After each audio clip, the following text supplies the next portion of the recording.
gjithëve, ju falenderoj për durimin e deri tanishëm.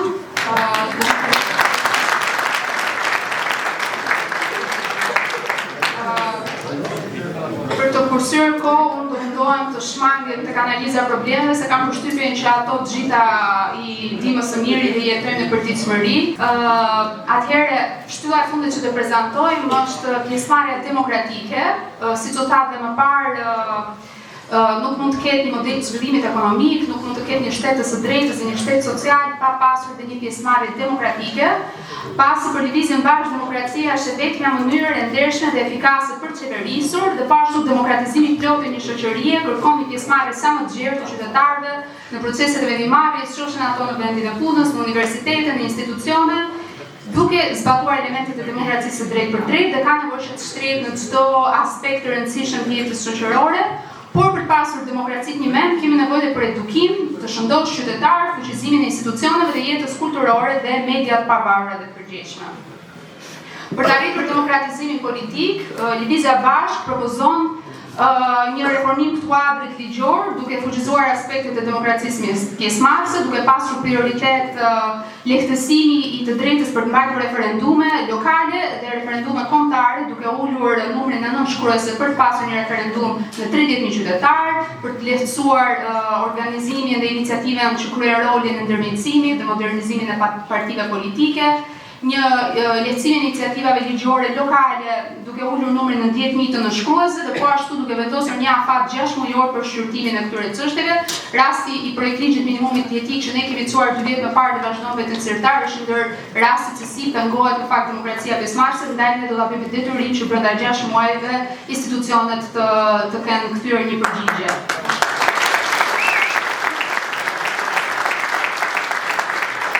Po ashtu do të për të pasur demokraci sa më pjesëmarrëse në proceset ligjore, do të në hartimin e këtyre procedurave ligjore do të kenë rëndësi grupe të ndryshme të interesit, siç mund të jenë sindikata ose grupe të pensionistëve apo grupe të ndryshme shoqërore, të cilat preken nga ky ligj që do ndërmerren, pra nuk do të ketë hartim e këtyre politikave pa në fazat e artikulimit pa u dëgjuar edhe këto grupe shoqërore. Po ashtu do të hartoj masa që synon rikthimin e parimit kushtetues, ku legislativi është mbi ekzekutivi, pra qeveria sot nuk mund të jetë më e fuqishme se sa parlamenti. Dhe po ashtu një reformim i thellë i administratës publike me tekste meritokracia dhe eficienca, dobësimi i praktikave klienteliste dhe korruptive. Do kaloj tek puna. Puna është në fakt një ndër çështjet kryesore të cilat ne kemi gjatë gjithë këtyre viteve aktivizëm. Shumë çështje u trajtuan nga puna për sa i përket punës, qoftë modeli i zhvillimit ekonomik që lidhet me çështjen e rritjes së produktivitetit në punë. Shqipëria është vendi me produktivitetin më të lartë, me produktivitetin më të ulët për orë pune, por nga ana tjetër është ndër vendet me orët më të larta të punës në Evropë. Ne ajo çfarë ne duam të bëjmë është të ulim orët e punës dhe po ashtu me anë të modelit të zhvillimit ekonomik të rrisim produktivitetin në vendin e punës. Një problem shumë i madh në Shqipëri është se një përqindje shumë e madhe e njerëzve në punë, në marrëdhënie pune janë të punësuar në kushte informalitetit. Kjo jo vetëm ndikon në numrin e ulët të kontribuesve, çfarë rrjedhimisht ndikon më pas edhe në pensionet në Shqipëri, por ndikon që në të ardhmen njerëzit që punojnë sot të mos kenë në fakt pensione të dinjitetshme. Ajo çfarë ne propozojmë është një luftë në informalitetit, duke rritur inspektimet, duke shtuar numrin e inspektorëve në inspektoratin e punës. Shqipëria ka një numër jashtëzakonisht shumë të ulët, një inspektor për 1.000 punëtorë do është pamundur të realizojë një inspektim i dur edhe sikur të ketë vullnetin e mirë dhe mos ketë korrupsion. Po ashtu, një faktor shtesë për formalizuar punën do të jetë nxitja e krijimit të shoqërive të bashkuara bujqësore që përmendëm më parë, rritja e pagës minimale në 600.000 lekë, duke shkurajuar kësaj emigrimin e forcës punëtore, investimet në teknologji dhe organizimin modern të punës për të rritur produktivitetin në punë. Po ashtu do sanksionohet me ligj rikthimi i punëtorëve të hequr padrejtisht nga puna. Sot në Shqipëri, nëse ti je hequr padrejtisht nga puna dhe arrin ta fitosh çështjen në gjykat, pronari ose punëdhënësi nuk ka asnjë detyrim të marrë pas. Ne propozojmë ndryshime në kodin e punës që në momentin që ti e fiton gjyqin si e hequr padrejtisht nga puna, të rikthesh sërish në punë. Në rast se punëtori nuk dëshiron të kthehet më në atë vend pune, do t'i paguhen 15 paga 15 paga mujore. Po ashtu në rast të shkeljes kodit punës, ne propozojmë që të ketë ndryshime në kodin e punës që jo vetëm sindikata, por edhe në vendet e paorganizuara sindikalisht, mjafton të ketë 50% plus 1% të punëtorëve pjesëmarrës në mbledhje që grevat jetë e lishme, kjo do të nxjisë jo vetëm organizimin e punëtorëve në vendin e punës, por lehtëson po ashtu edhe angazhimin në drejta në punë në vende të cilat nuk janë të organizuara sindikalisht dhe po ashtu ne propozojmë që të ulet numri i punëtorëve për të themeluar një sindikat, sot është 20, ne propozojmë të bëhet 10 dhe kjo do të jetë për lehtësuar ato vende pune të cilat janë përgjithsisht ndërmarrje të mesme ose të vogla ku është në fakt edhe numri i madh të punësuarve në Shqipëri. Dhe një pikë tjetër shumë e rëndësishme që ne angazhohemi prej vitesh, u përmendëm më parë shmeratimi i statusit minatorit.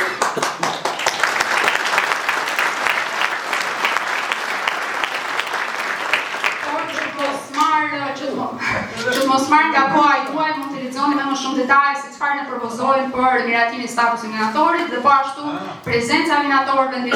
dhe sindikalizë, po ashtu dhe minatorët që janë ishin në lista si kandidatë në listat e Tiranës, besoj se duhet një garanci e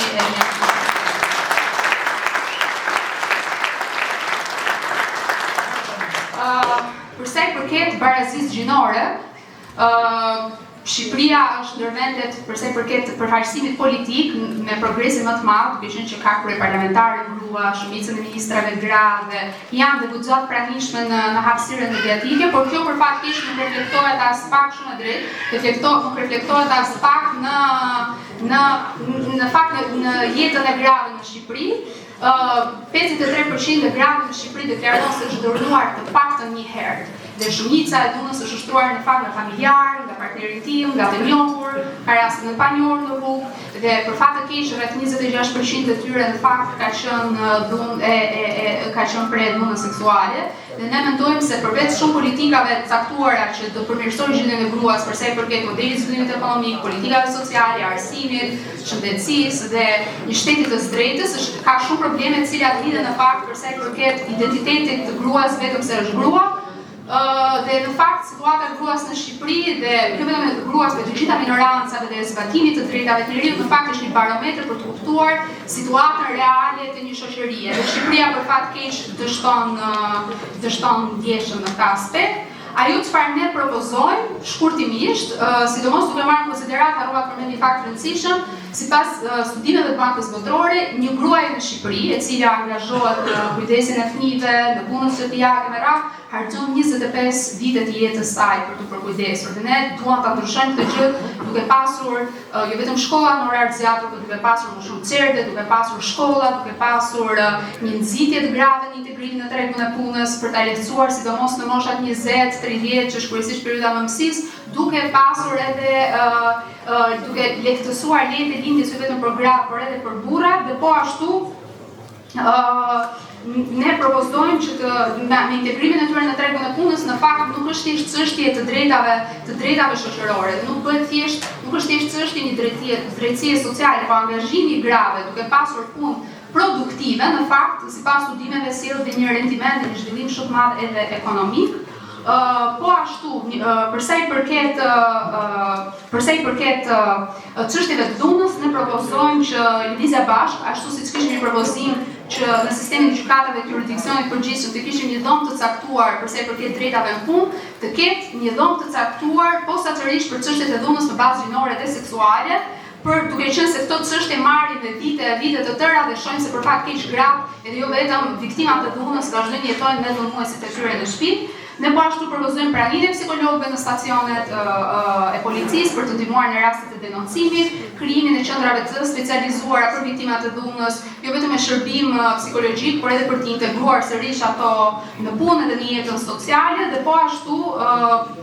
ne propozojmë në fakt edhe gjatë për dhunuesit. Ne nuk mendojmë që mjafton të ishte dëshkimi, por ne besojmë te një shoqëri ku njerëzit kanë mundësi të rehabilitohen dhe do ketë programe të caktuara edhe për rehabilitimin e dhunuesve, denoncimin e dhunës dhe po ashtu të kemi fushata përgjegjësimit në sindikata, shoqëri civile, komunitete, shkolla dhe institucione për parandalimin e dhunës, bullizmit dhe gjuhës së urrëties. Dhe po ashtu, pavarësisht se ne kemi përfshirë në programin e shëndetësisë, shumë e rëndësishme, duke qenë që një pjesë e konsiderueshme grave sot përballen me probleme shumë ndaje për sa i përket shëndetit tyre riprodhues, do ketë politika të cilat mund t'i lexojnë me më shumë detaje për sa i përket shëndetit riprodhues të grave dhe shëndetit të tyre mendor. Do më duhet ta mbyll me kaq. Okej.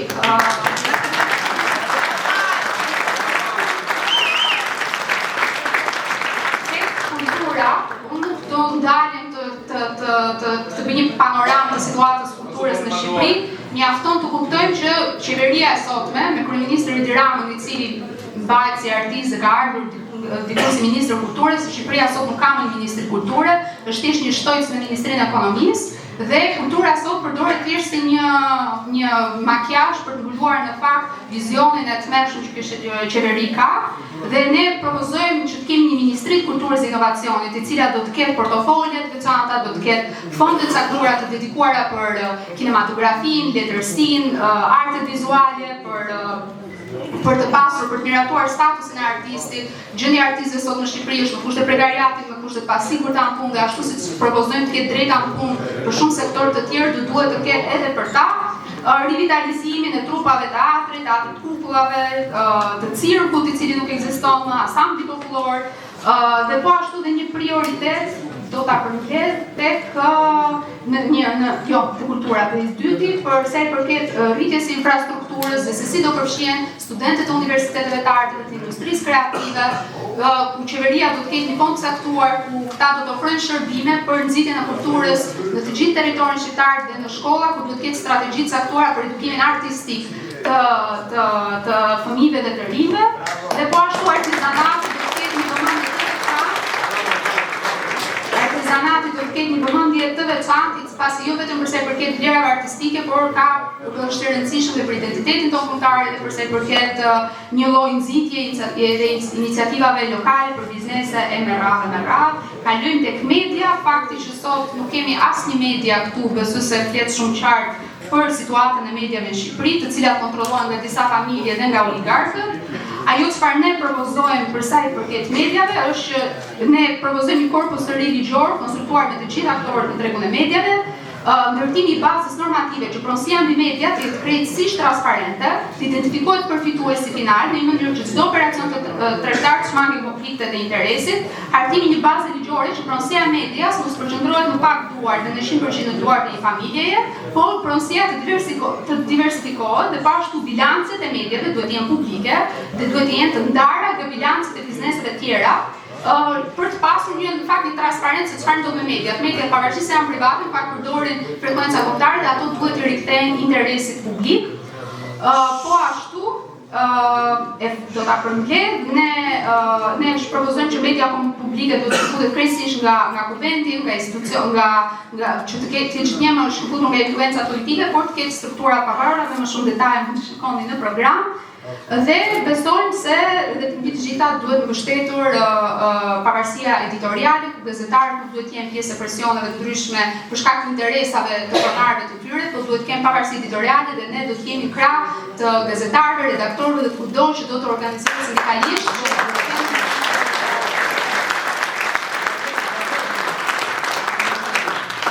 Përsa i përket pjesëmarrjes dhe sigurisë digjitale, kjo ndoshta mund të jenë një çështje që nuk merr shumë vëmendje, por Lëvizja Bashkë është zgjuar në një vizion të shoqërie me drejta, por infrastruktura digjitale shërben njerëz publike, ndihmon në tejkalimin e ndasëve digjitale dhe mbron qytetarët nga përgjimi dhe nga shfrytëzimi të dhënave tyre personale, pasi vetëm kështu mund krijojmë një të ardhmen ku teknologjia është një mjet për demokratizimin e shoqërisë, për krijimin e mundësive ekonomike dhe fuqizimin e përbashkëtës. Dhe ne në program kemi disa politika të përmbledhura se si kjo gjë mund të arrihet,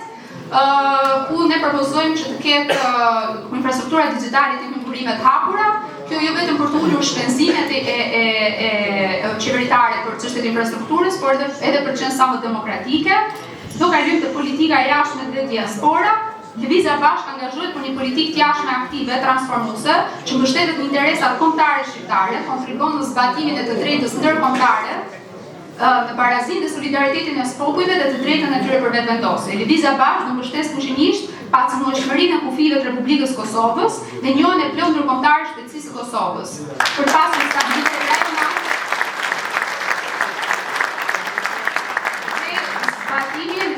e parimeve drejtës ndërkombëtare, po ashtu me shumasa të cilat do t'i shihni në program të detajuara tek kapitulli marrëdhënieve ndërkombëtare dhe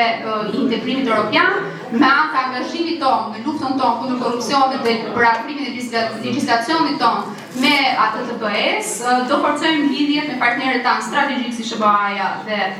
Bashkimi Evropian. Po eci me vrap, dhe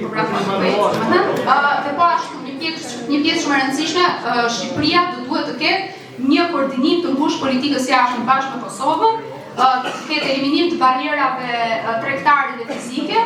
po ashtu lëvizja bashkë do të jetë një zë i rëndësishëm i të drejtave të shqiptarëve kudo në rajon, Maqedoninë e Veriut, në Malë të Zi, në Greqi, por mbi të gjitha në aty ku shqiptarët janë më të diskriminuar në Ballkan, siç është Lublina e Preshevës. Po ashtu një mbështetje e komunitetit sanë në kërkesat e tyre për njërin e drejtave të njeriut dhe po ashtu për angazhim në diskutime me Republikën e Greqisë për heqjen e ligjit luftës që sot minon njërin e të drejtave të shqiptarëve në Greqi. Dhe një ndër shembuj që ne do të marrim do të jetë fakt bashkëtesa e minoritetit grek me atë shqiptar. Do ta kaloj çështën e integrimit duke qenë se e dash mesazhin tek për sa i përket diasporës. Në fakt diaspora shteti social i munguar në Shqipëri. Tani unë nuk e di se si duhet të përmbledh kaq shumë. Okej, ja vetëm më pak se 5 sekonda. Atëherë, ne angazhohemi në themelimin e një banke zhvillimore ku do ketë objektiv snitjen e fondeve nga diaspora që do kontribuojnë në zhvillim të qëndrueshëm ekonomik, po ashtu në një amnisti fiskale për të gjithë shqiptarët të cilët nga diaspora do të sjellin para, të cilat nuk kanë punuar në informalitet, por kjo shumë nuk jetë më shumë se 100.000 euro dhe kjo do të jetë një mënyrë për të penguar pastrimin e parave në Shqipëri. Po ashtu angazhohet për krijimin e programit ku profesionistë të ndryshëm janë të angazhuar me njëri tjetrin në fusha të ndryshme ku do ketë një database për të ndërvepruar sa më shumë me diasporën, ruajtje dhe promovimi i gjuhës shqipe dhe në diasporë, duke ngritur qendra, institute, kurse online ose fizike për shqiptarët e diasporës që do jetojnë, përmirësimin e shërbimeve konsullore, dhe po ashtu krijimin e një agjencie për mbrojtjen e punëtorëve emigrantë, e cila do të funksionojë pranë ambasadave dhe konsullatave për të monitoruar kushtet e punës emigrantëve shqiptar dhe për të ofruar asistencë ligjore për legalizimin e punës. Mundova ta përmbledh sa më pak.